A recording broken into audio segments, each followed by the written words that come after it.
All right, so we're gonna let's just debrief real quick before we start. Let's do it. So the goal of, I think, this communication we're gonna do, this podcast, is for attention, for exposure. So we're not really directing anyone to any place besides just getting the information and putting light on the situation. Is that pretty much like you don't have a specific thing that we want to direct the audience to, or is there a thing? My thing is just to like a petition or a charity or anything? No, I've gone around and gotten people's signatures, but wanting them to help my kids be free and not trapped in a home because the military protects their own because of sex trafficking. Okay. And so when I have that exposure of being being a victim of sexual abuse and domestic violence, but now my kids are trapped, and then having the recorded audios of my kids but saying that's not enough proof, and then everybody outside says that you need to give it to the news, but when you do, they just rebuttal it, just like the police officer saying, you have lots of order protections, but we're not going to do a welfare check on your kids for the child molestation case. That doesn't make any sense. Yeah. So that's where I have concerns when I have gone to all the police officers and having the reports, but they're not doing anything and following the outline of the rules and regulations and more. So we're just basically going to expose this. We're just going to do it. Yeah, it's attention. It's a high form of attention. That my kids are trapped in a home and that they took my rights away and shamed, did hearsay assumptions and presumptions in the court of law, put one child on a case, but not all kids for their safety and all, and then make the dates incorrect and medically kidnapped my baby that was 3 days old and have that documentation and proof and have the nurses and people that were there for that too. Okay. That's where I am tired of the manipulations and the lies and the medical kidnapping and the sex trafficking and all the things the government does at the time. It is not right. Yeah. And so I know that there are people out there that are like, holy heck, but when you go around and you're trying to see, just like this guy that I prayed for 4 days and I bump into him and he now sees the police following with the timing, he is a witness to that as well as everybody else too. It is not a life to feel trapped and be a slave and abused. We are all children of God and it's love and unity within, but it's not to just use their power and authority because they're walking around thinking that they're brave men. Yeah. It takes brave people to walk with courage and faith and fight the good fight and look at the police officers and why aren't you doing what's right today? Yeah. And look them in the eyes. And I will do that every time, but I will not stand down and bow down and say that it's all right. Yeah. I want people to know that even when hard things, they can push through it, even with cancer malpractice going on, that I never stopped fighting for my kids. And that they will never be alone. Can you grab some tissue? Yeah, I got you. Okay. We're going to start with your, just where you come from, what led you, the events of you that brought you up to here. Just, it's good to provide context of who you are.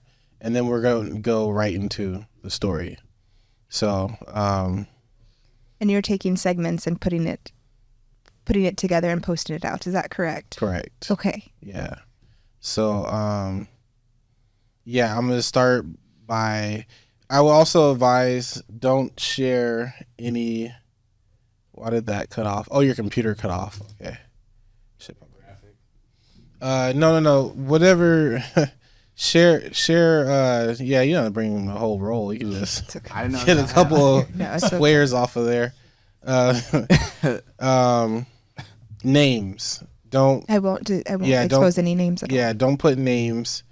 Can they fraud us for taking that down? They can flag you for sharing any information without their permission that way. I know that because I've recorded using it to transcribe for courts, but they would never use it, so you can't use their name without their permission. I have an audio from the OSI. They said that the OSI Office Special Investigation of the military, when they saw what my daughter said to them going live, they said they would bring him. He'd come out. Well, he didn't come out. He gave me a call, so I answered it, on one of my burn phones. And when he called, I said, "What is your name, sir?" And he told me his name. I said, "There you go. Now everybody knows your name that you said online. So you can't just stay out and hide because you didn't want to come out as they told me that you would come out and talk to me in front of people. You didn't want people to know your face, but now you purposely exposed your name." And so that's one thing that I did because I was not going to go down with my kids being trapped in a home as I was a survivor and now they're stuck in it. Yeah. So you have to be careful. It's been a long road, and that's why I was saying, like, when we were driving the police, like, there's nobody I can turn to. But as I prayed, it was to, as I met you, I said, I need a podcaster. You said him. And then I said, I need a videographer. And then you said you. And then you told me, that you said this month you needed one story. You did not know what story you're going to get. But fasting for 4 days, the Lord knew I needed someone from the end, as he told me, from the outside in. God did not, whether energy or whatever you want to think, as they say in the scriptures, God didn't hang out with the Pharisees. He went down where the people needed him, and that was the people that were misunderstood and broken because of the abuse and other things that people wouldn't know.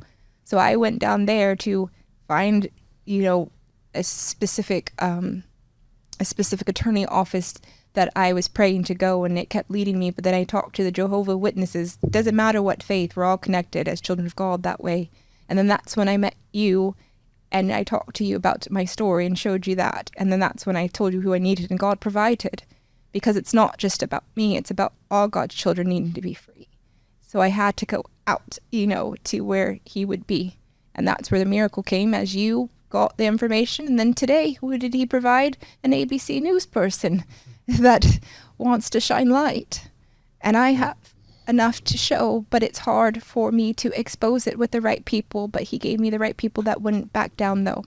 And as we drove here and you saw, I parked in and I heard God, or a voice or a thought that came, that this person feels people's vibes and he loves people and he has a big heart that way. He really wants to make a difference, not just within himself, but in the community, and wants to help. But it's just trusting in that intuition that I got as I've been fasting, not eating food for 4 days, trying to come unto God, because I don't want to meet a maker or whoever you believe, or even to look at my child if you're trapped in a home being molested. I'd rather have someone be on the other side at peace, not being raped and abused because the government protects their own. That's worse than a death sentence, because you're putting that child through abuse over and over again in their home.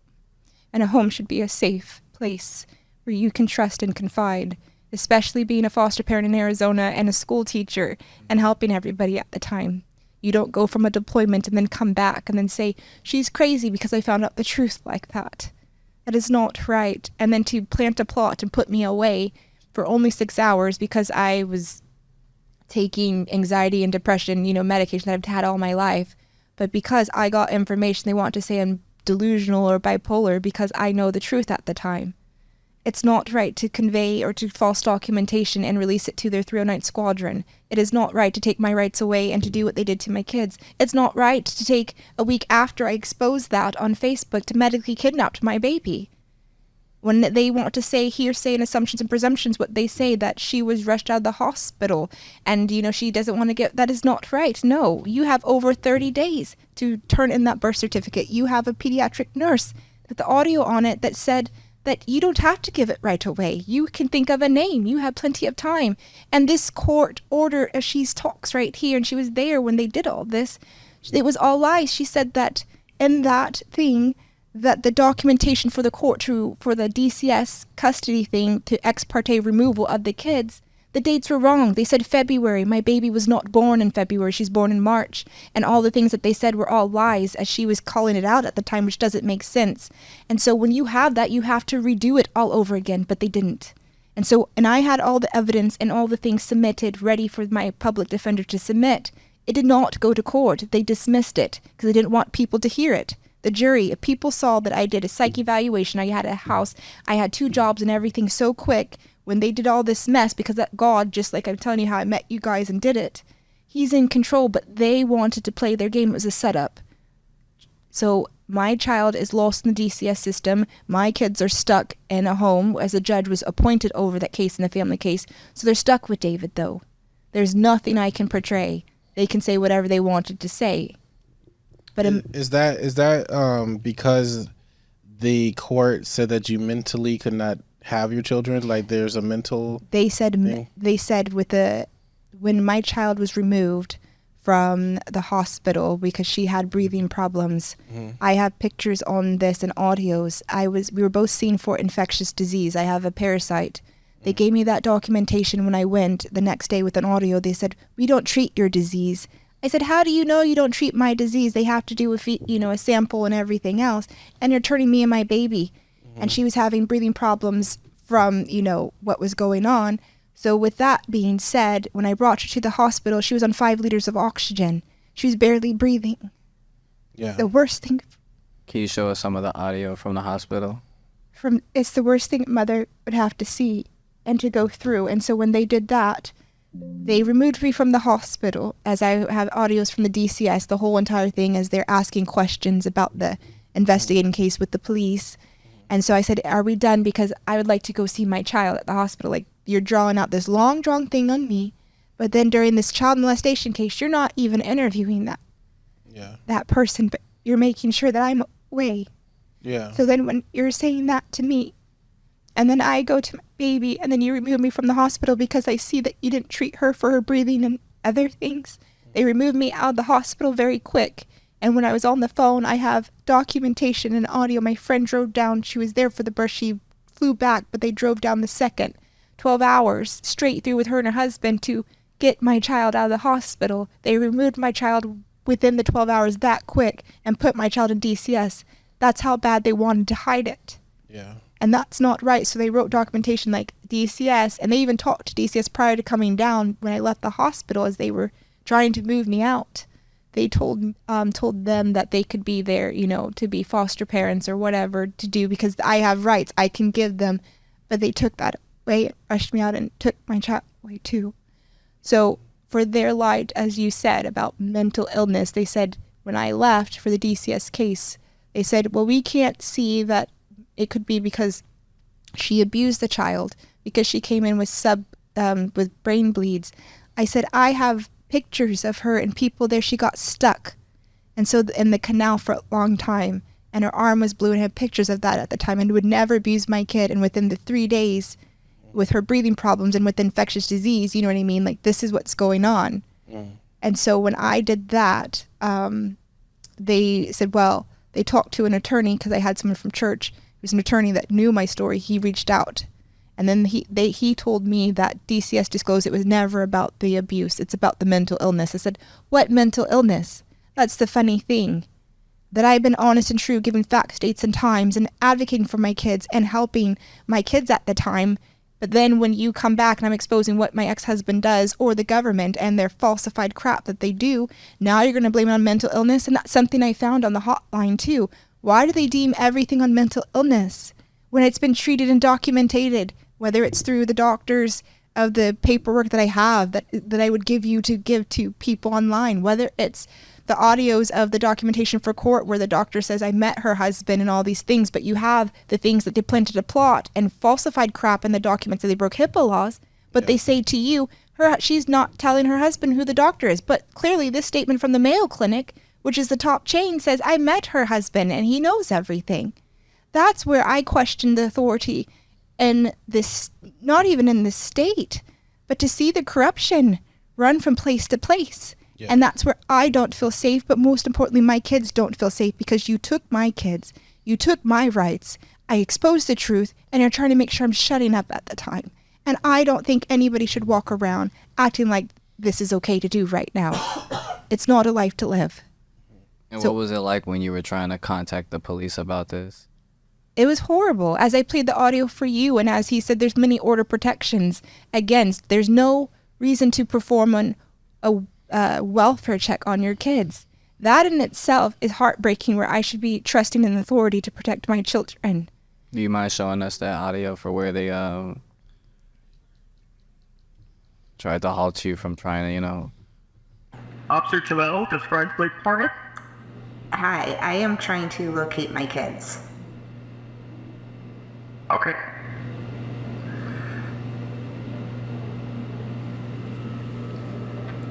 Can I help you in any way, or? Yes, I am trying to figure out where they are. I haven't talked to them in a couple of days at all. I've had people from church call them too. I have not gotten a response of where they are or what's going on. So I am concerned for the safety of my kids because I have text message asking where they are, sir. Did you have a text message stating what? I am I said, I am trying to locate them. I've contacted them through text messages. I've had other people call and text message them from church.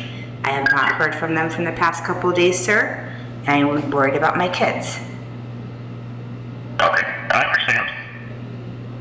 So I just have people that have been aware and writing statements to other things to show what's been going on in this whole entire manner of this ridiculous situation in general, not just this but past.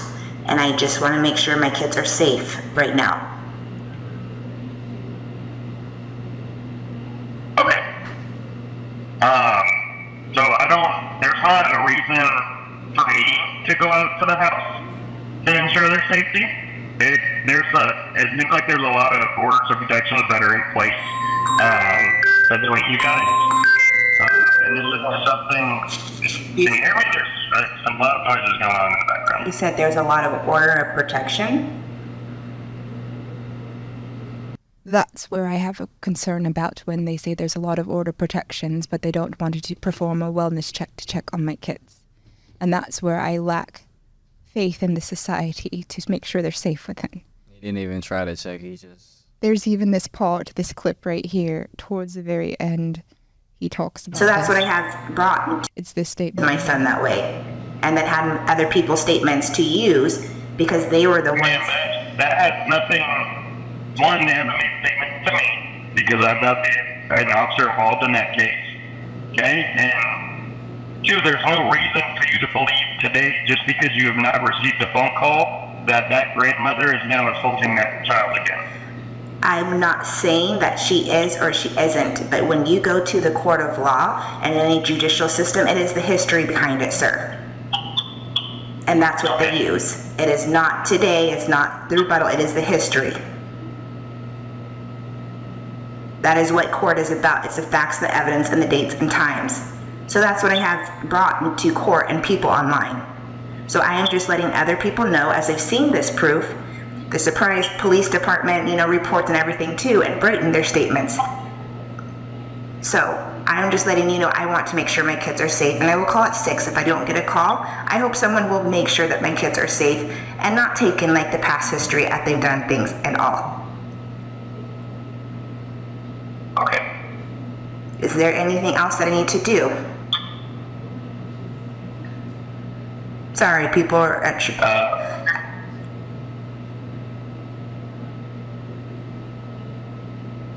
still there? Yes, I'm here with people right now. I'm trying to figure out what we need to do right now. After 6 o'clock, what else would you have us to do? If you're calling just because that you haven't received a phone call from your son today, I haven't. you need to go to the house and to perform a welfare check on your son because you haven't received a phone call with him while he at his father's house during his father's time. You said at the You don't have any reason to believe that he is in harm's way or not okay just because you have not received a phone call by noon. It's not noon, like I said, in front of those that are here right now. It's been a couple days, and that's why I'm concerned right now.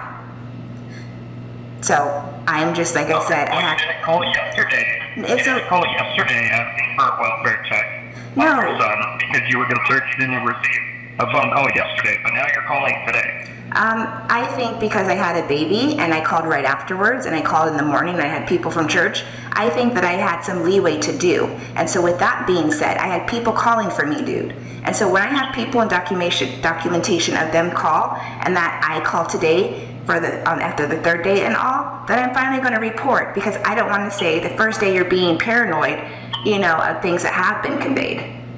So that is why I waited. That is why I had other people act and document that track so then people don't say you're paranoid or you're delusional like that. So I did what I needed to do to back up my proof, so then I called you.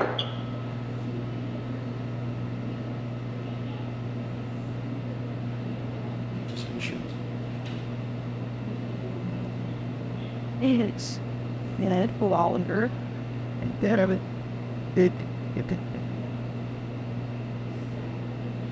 there any other thing I can help you with today? No, I'm just letting people hear this conversation as they're in this room and other people too, and make sure that my kids are safe due to the history, dude. So I will call back at 6 and hopefully something will be done. Thank you. I have not been able to talk, so that's... He didn't even try. Like, you could tell. So that was you calling to get a welfare check During the child molestation case, because there's So can I just back up a little bit, because I want to paint the whole picture of the situation. Let's start from the beginning here of like what your how many children there are, what's the domestic living situation.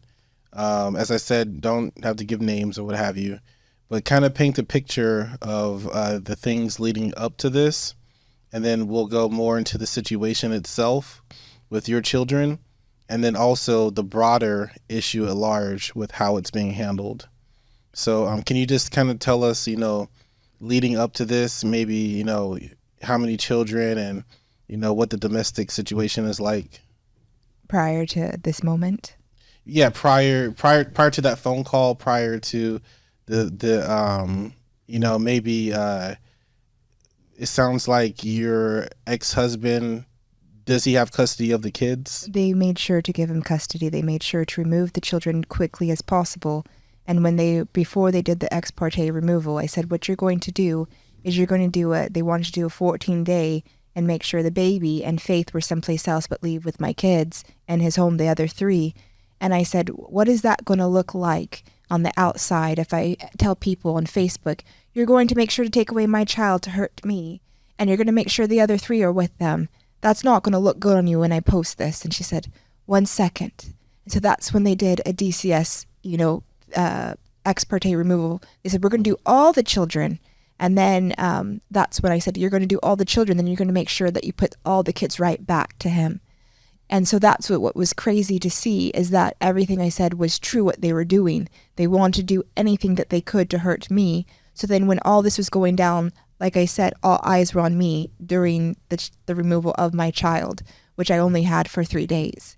And they medically kidnapped. So they wanted to do the forensic with the police, with the guy that testified that, that the military and cops are close. They don't give a crap about the kids. His name, I'm not going to say his name, but just he was willing to make a statement. So let me just back up a little bit. So you have children up until your most recent born that you were only able to see at a very short period of time before they took the newborn. Yes. Is that correct? Yes. Okay.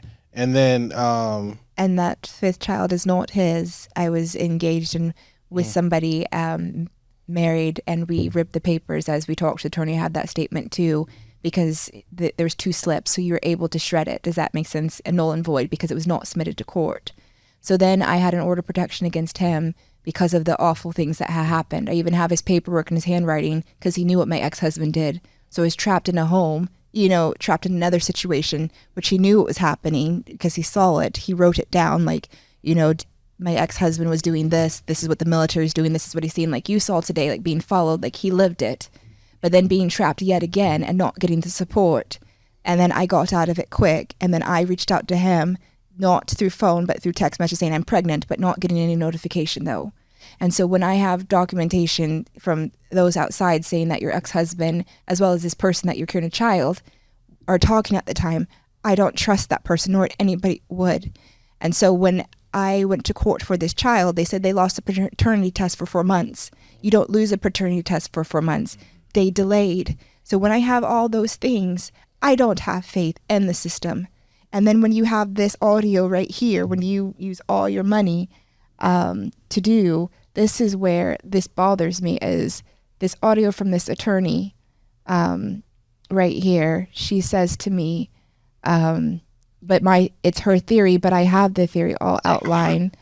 She says right in this right here. The ratio of people living all over Arizona versus the people living within Maricopa County is at about a 7-to-10 ratio. So if there are 10 people in Arizona, 7 of them are in Maricopa County, roughly.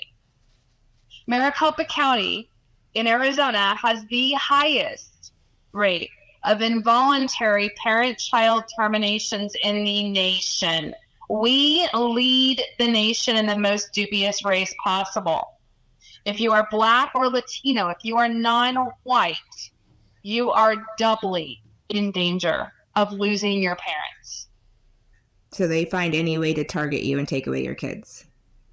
I don't know why, and I have my theories, and I don't want to dive into that on this call because I don't have time. I've got a court hearing with DCS. But I will let. And so when you have that and you talk to an attorney and you have the proof, that's when I know my rights have been violated and there's no way to expose it than to come to you. So what was the home life like? You know, I know you said your husband, he was in the military and he came home. So like from that point leading into this point, it's like, what was it like with your kids and like it was abuse? I have statements that I submitted to court from military spouses and everything more. David was never around. I did everything. I was a patient at the Mayo Clinic. I made 2 meals from having an autoimmune disorder for leaky gut and other things that I had to go through. My husband was never around. When he'd come home, even through statements, he would always be in the garage or on the computer. He was always attached to my little one, Faith. He would never engage in the other kids. We never...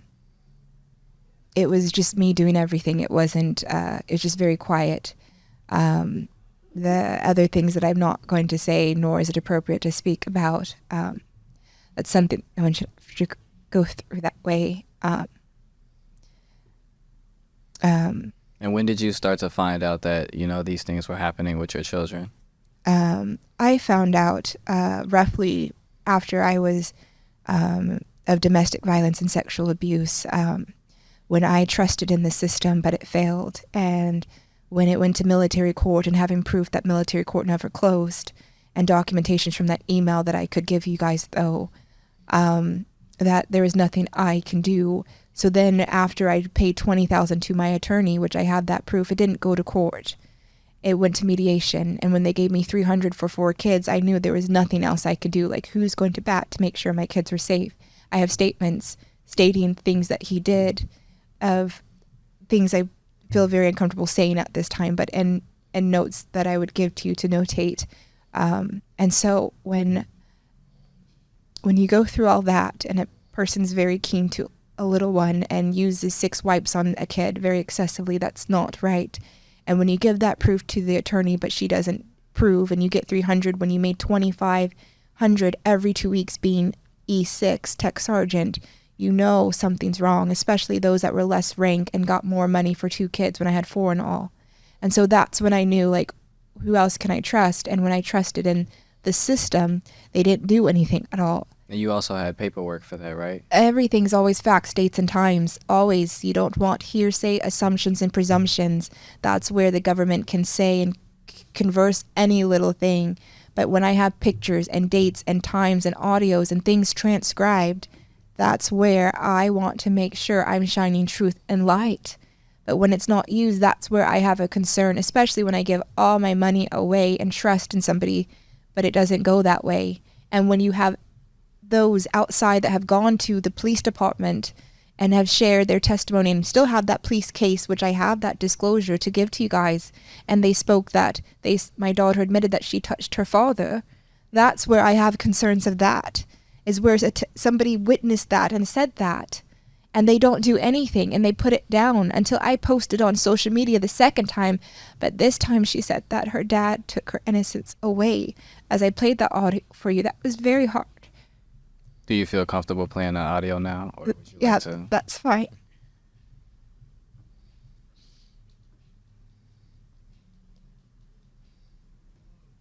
He puts his pee and you. And where does he do this? Where does he do this? At home. But where? I mean, where? In the bathroom. And does it hurt you? What do you say? Do you cry or do you just let him do it? Cry. Is it in his bathroom or in your bathroom? My bathroom. And where's everybody when they do that? They're in their rooms. Are they sleeping? Yes or no? Yes.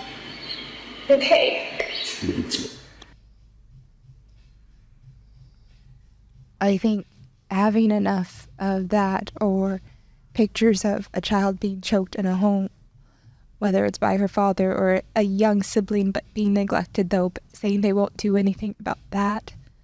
There's so many concerns that worries me for my kid's safety, but it's like I said, playing the audio of that police and saying you have plenty of order protections, but there's no reason to perform a wellness check during the child molestation case. That's where I have concerns, and I've lacked faith in the government that way. And the court didn't even document all your children, did they? They didn't even. They didn't. They only put one child down there. So when you brought this information, was it within the military court that you were dealing with? The military court was a year and a half or so behind this case for my child. He went on deployment in 2018, and when he did, 2019, he came back. And during that duration of time, I knew about infidelity, I knew about pornography, and when he had talked about his child pornography. Your husband admitted to watching child pornography? I said it was our daughter's age, and he says, no, yes. And so when I got that, and then when I got text messages, even showing him, they shut down the base. He said he wanted to kill himself. And so when they did, the next text message from him says that he's at mental health. So he was at mental health in Korea. And when he came back from Korea, they didn't follow that mental intake. I flew there to Korea because he wasn't going to come back. I have people here in this state that was there when I booked that flight from church for that. Can I pause you for a second? Yes. So the military caught him with the child pornography and sent him to go get psychiatric help. Yes, that he wanted to kill himself. About the infidelity, people called. I had friends saying that he wanted to kill himself because of what's going on with the infidelity and what he told. Yeah. And then they put him in mental intake, and they didn't follow their protocol. Yeah. And then he came back and assaulted me, which I showed him the documentation today. And during that time, that's when I had the altercation to the neck. I have the captain at the fire department. He gave me his direct phone number if you ever wanted to talk to him, to bring him on the show or whatever, but to tell him the statement, as well as everybody with the timeline that I have. Like, they told me, why weren't you the first to call? First of all, when you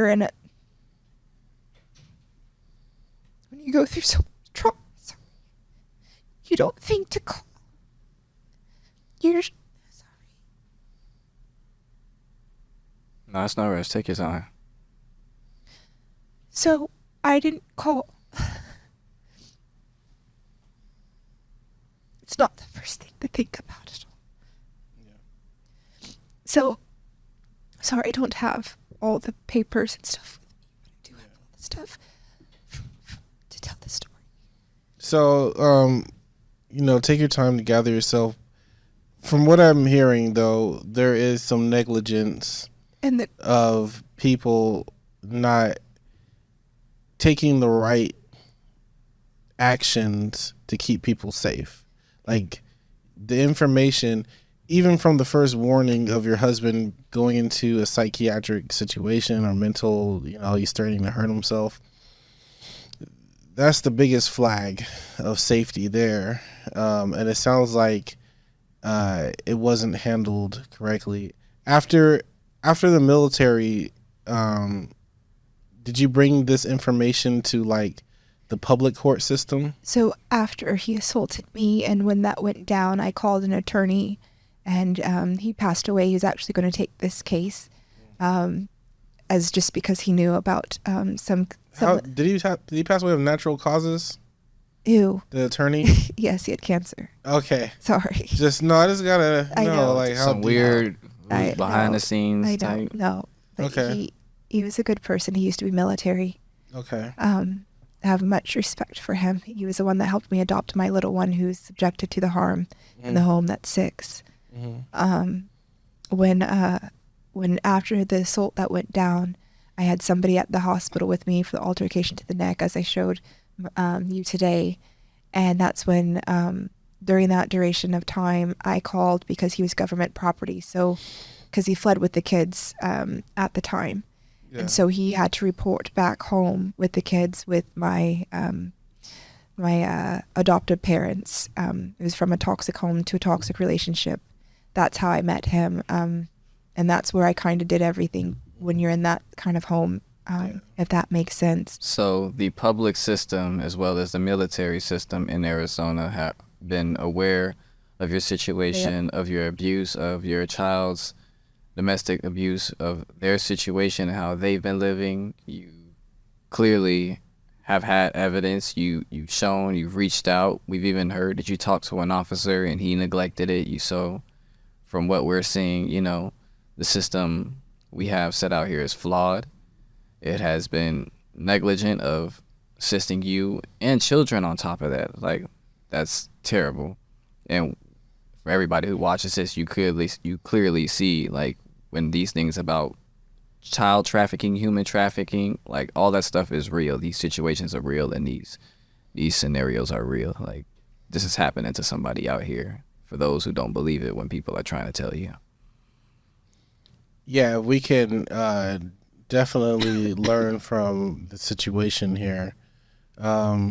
Hopefully the story gets into more powerful people's hands that can actually enforce maybe some type of action out of this. You know, maybe I don't know if it's done through the court or just public discourse, but at this point, they got to be shown to the public. Well, after he assaulted me, they planted a plot, and they put me in a government private facility that is funded by them. And so they put me in a mental institution because they were trying to hide the proof of the text messages that I showed you today of, you know, the mental... Did you want to pull them up? I mean, let the public know what's going on. We ain't got nothing to hide here. I apologize. Take your time. And every one of you nasty people out there doing some stuff like this, y'all need to go down for real. Y'all are not welcome. So this is right here. When I pull it up, it says, I seriously want to kill myself. I'm still at mental health right now talking to a doctor. I said, Kay, and then he says, who lives in Washington? They said, thanks for hanging up, hun. Other things I'm not trying to show. This is the paperwork where when you have so many medical issues, you do a third party. JAG Advocacy General waive the third party liability, and I have the claim number. This right here shows the altercation with the neck when I was at the hospital. This is from the police report. The fire department. And it says patient was stated she was thrown to the ground. Sorry, might be a clearer one. This is the resource book from the military. They wrote down the doctors. HRT was the agency I worked with. They planted a plot and put me away. There's the date highlighted, 2 days after the assault with the police report I have. This is my handwriting. This is the HIPAA laws. And then as you can see in this documentation with the signatures, these two are different. They are not the same. So they broke HIPAA laws and released it to their master sergeant and the 309th Squadron, which is breaking, it is a federal act crime. It's disclosing information to that identity of things that I did not disclose to them at the time. And so that is identity theft as well. And then they planted a long drawn out DCS case. These are all my notes from the doctors. This is the picture of the special victims councils for representation. The Air Force is concerned about the rights of sexual assaults and victims and wants to ensure to receive all that's available. That's the police report. This right here says, I received and got your email and I understand why it's not able to show up. The app you use, Tap Scanner, does not allow us to open it from our government computers but government email or Gmail. We're not able to open up from the internet. I've tried opening it up from our duty cells, the app, but it requires me to purchase the Tap Scanner app, and I'm not allowed to purchase on our government duty cells. Below is the only thing I have. So if you're able to respond to this email saying received or understood, this will show you understand that attorney-client privilege is terminated without to sign any documents. And then I have the emails listed down below that that military court was never closed. I never said received or understood. I said I sent you all my evidence of my documentation through that app. Here's a screenshot, so I have that. And so when I posted that and gave that to them, then he says, "Ma'am, can you just say received or understood?" I did not respond back because I knew that they weren't representing me right. They wanted to pass that case of military court to another attorney because their jobs were on the line. And so that's when I have lost faith, when my ex-husband, when his mental health intake, where he talks about wanting to kill himself, and that, as I showed up on this, that he's on the, I'm still at mental health right now, and I've showed you the altercation to the neck from the hospital from the assault. And just to ask, as I did just look up to clarify, so HIPAA laws are basically like the hospital saying, we won't disclose your medical information unless you write them down. Right. Or like when you quit a job, we won't disclose what you did, your time here. So it's basically like a privacy or privacy. Yeah. Privacy Act. You're disclosing sensitive information. That's my individual personal information. That's identity theft. It is disclosing all things to others without my things for them to do what they want to do. And that when you have that, when mine is clearly notarized right here below, I can't really show it up to you, but right there, and I showed it down, this is where I know my rights have been taken away. And when I was able to show you, those two signatures were not the same. And from the person on the HIPAA law base, she says it's not even in her server that way. And I have her business card. When I went before, I took this to court and thought that going outside from military court, that they would help me outside. Yeah. But as you guys heard the audios from my little one, and so what do you hope to accomplish through all this, through giving the public this information? What do you want to achieve for your kids and for others as well? I think just to, number one, never give up and fight the good fight, but most importantly, know that your story matters at the time. I think that if I could save a life, most importantly my kids, knowing that no matter what happens to me with the story of with cancer and the things that I have metastasized within my body, of documentation. I have documentation of lung cancer, of just follow up and to do. They're not saying anything in other documentations, but I want to make sure my kids know that I never stopped fighting for them, that I always stood up for them and tried to stand what's right. As you saw earlier today, someone says they're protecting the perpetrator. Anything documentation that I give to the hospitals, to the schools, it's all being rebutted. The system's failed because they're protecting him. And when people say, why is he an asset? When I know that he's making over $8,000 and it's written in court documents to me, being tech sergeant in E6, you don't make $8,000. We never made that much in 13 years.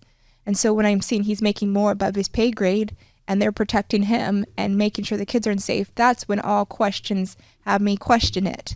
And then when you go to the forensic and you play that, and then you have this audio when they said your kids never said anything, and it goes live, and your son says this, and I said, what did you tell him? I told them that when we went to the temple, and Fifi told you to share about Dad she said that Dad that he was touching her. And what else? I said about was that her pee-pee and stuff like that. Okay. And that's where I've lost faith, when I have my kids say what's going on, but then they say your kids never said anything at all. And then after I posted that live, the next clip was the military showed up after the guy said, the military cops are close. So this is at the forensic, and they should not be there at that place. Military has no business showing up there at all. And that's where I'm afraid to see how much he makes and what they're doing. And with the restraining order or order protection, and on the document that I showed, that they put one child on the molestation case, that's where my questions are worried about. Who can I trust in the system, though? From what I see, you can't trust nobody, whatsoever. I can't. And it took by prayer and faith just to pray to find you when I had to go to the courthouse, and then I bumped into you and said, I needed someone that does this, and you said, I know someone, and I said, I need a videographer, and then you said you knew someone. So what has it been like right now for you? It's, what can you tell us about the details of how has it been trying to contact loved ones? Has it been hard? Have you been able to like work? Like, what has life been like for you now, trying to fight this fight for your kids? It's been horrible. It's been horrible. It is not a life as I drove today with you and as the police, as I said, they're following me because I know that to be true. And right when we leave, they come right out the gate, that not a gate that's automatic, by the way. And as they go, they're following us right behind. It's not a life to be being followed or chased around because you have the original copies and they don't submit it to the courthouse. And I couldn't even call you today or at all. Like, I couldn't even. I had to use a third party and someone who believed in my story among everybody else that signed a petition that says they want their kids out and want me safe. It's not right that I'm not part of their corporate charter. The corporate charter is the White House. I'm not part of their business. You know, you have to have an active business license, which is the business around. They have to go to the White House. And to know that I have so many things for so many individuals at the businesses because I'm liability to expose them, that's a hard thing. Because I don't have anybody that will make sure my kids are safe because I'm exposing what they do. And that's not a life to live that way. I think that people should have a voice and stand up for courage. I think they should stand up for what's right. But I think people have forgotten that because they're scared at the time. And if there's anything I can do with whatever time I have left is to make sure others outside, but most importantly my kids, they know I never gave up on them. I always stayed, even outside, meeting U.S. Marshals that were retired, or I'm not going to say the name, I have the card, but going to a human trafficker and saying we only do adults, and knowing that they've already compromised because they're nonprofit, but you know, they're what I'm exposing that way. Or to talk to another person, I'm not going to say his name, but he was trying to find counsel outside. And when I did, he was reaching out for shelters. Not that I have a place to live and not speaking like that, but he was trying to find me as a domestic violence of abuse to find representation. And they said, was this person, they said, is this person seeking outside help? And he looks at me and I just smile and I shook my head. I said, they already know. First of all, when you trying to find a place to stay in a domestic violence shelter or a victim, you don't ask, are they going to seek elsewhere outside of that area? That in itself, I already knew. So when he talked to his executive assistant, he talked to him and said, I called all the shelters and they said they're full. She said, I just got off with them. They're not full. So when you know they're following you because of your phones or wherever you go because you're trying to expose, it's hard because you don't get the help that you need because you are trying to make sure everybody is set free, especially your kids. It's not a life that I wish anybody to live. And yes, it sounds insane, trust me, but I have all the evidence of the people, the U.S. Marshal and all these people that came upon my path. The biggest one that I kept getting over and over, not just about the facts, is that they played a plot and they made sure to shut me up for the 6 hours and break HIPAA laws and forge signatures and released it to his 309 Squadron. That in itself, because of the mental health and all that stuff, they didn't want the stuff to be shined. And so now I was a victim and now my kids are victims and there's nothing I can do but to share my story of this light. And is there like a message that you would like to leave for your kids, like in case that they at all see it or get the chance to like witness it one day? Is there anything you would like to tell your kids?